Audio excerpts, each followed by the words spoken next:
mihia, ki ngā pāti, ki ngā kaiwhakairo tira ki ake maki, tēnei ki mihi atu. Just a quick word, just to support all the acknowledgements that have been said early on, tēnā koutou.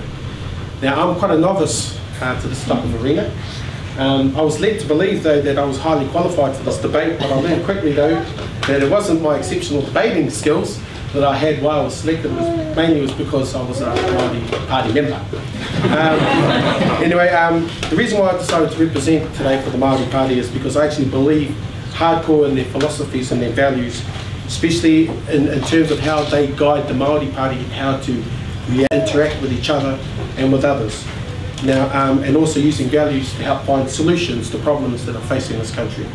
Now, the values that I refer to were learned, developed and moulded for over 1,000 years by my ancestors who settled here in this country and lived in isolation, surviving by these values.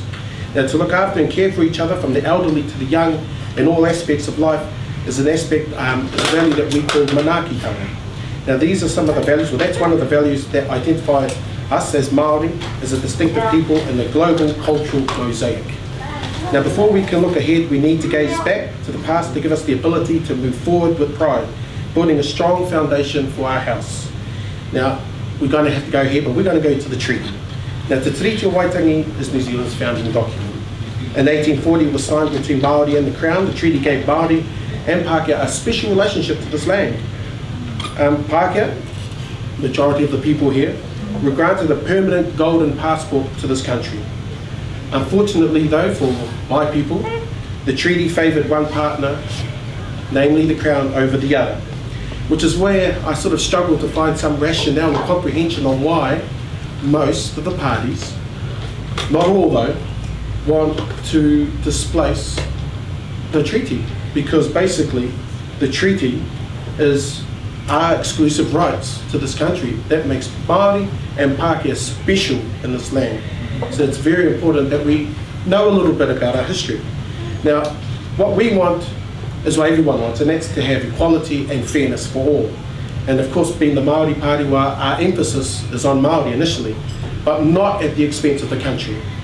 Believe it or not, we too want to move forward together as Māori and Pākehā, as one people, but two people with different histories, celebrating our uniqueness and differences, and secondly, moving as New Zealand with its many cultural and ethnic backgrounds, respecting and celebrating each other who live here in Aotearoa. Now, I suppose I have a bit of background in the area because I went to Wellington High School and it had a lot of ethnic groups here, over 25 from my understanding, and at the same time, it was a crazy school when I was there. Now, I'll talk quickly about the Māori seats because I guess my time is going to be up. It's very quick. In 1867, we were allocated 4 seats. Now, the reason why we were allocated the 4 seats is prior to 1867, only individual landowners had the right to vote.